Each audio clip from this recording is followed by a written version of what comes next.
We're going to calculate the stock price for Royal Caribbean.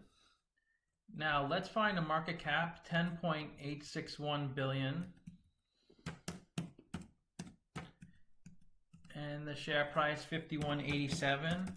So the shares outstanding are just a market cap divided by the share price. So 209 million shares outstanding. Next, we need free cash flow.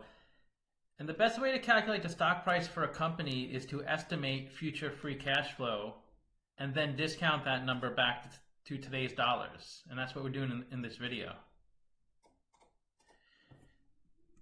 Now, they've been hit really hard by coronavirus, our Royal Caribbean.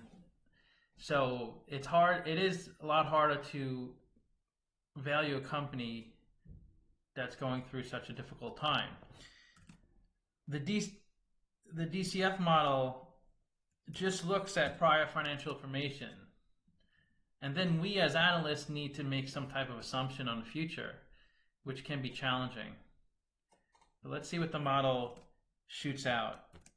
I built in some extra features into the model to take into account different situations.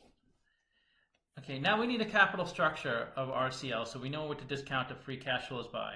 So the interest expense of 408 million, that's the interest they pay on the debt. And the balance sheet, let's see how much debt they have. Current debt, 2.6 billion.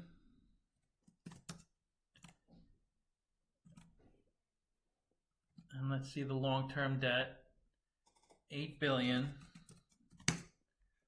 So they pay 3.7% on the debt, but interest is tax deductible, so let's find out their effective tax rate. Any income before tax.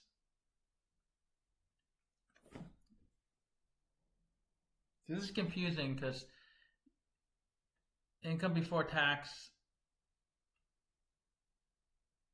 they don't have income tax on here. They have income, they don't have income.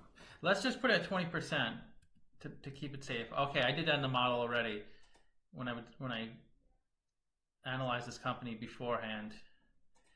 Because I always have to, now I have multiple models, so I have to look at the company and then figure out where they fit in which model.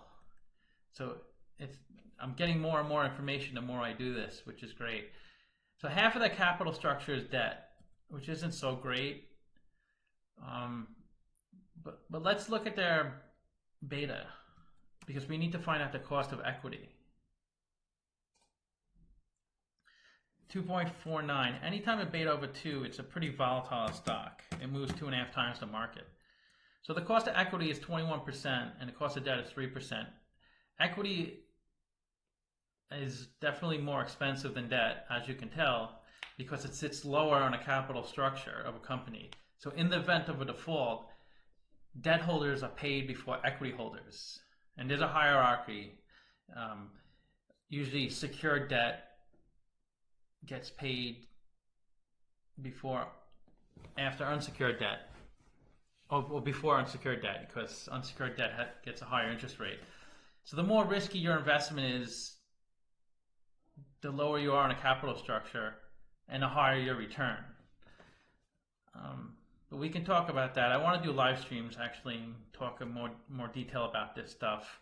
But the WACC for this company is 12.13%, and that's the cost to obtain financing. So they need to at least generate this much profit a year to add value to the company, and if they don't, they will eventually go bankrupt. So we're going to use this rate to calculate the free cash flows, to discount the free cash flows. So we calculated the free cash flows each year based off of the financials. We discounted those numbers back to today using the WACC. So the value of the company is $7 billion. And when you divide that by 209 million shares outstanding, we get a stock price of $34, and it's trading at 52. So it was trading well over 100. But I had to add some features into the model that are outside of the normal models I've used. I put a 0% growth rate on the company because I don't think it's going to be growing much the next few years. and it took it, and I built in a feature to look at the debt, and if it's above a certain number, it gives a haircut to the future cash flows.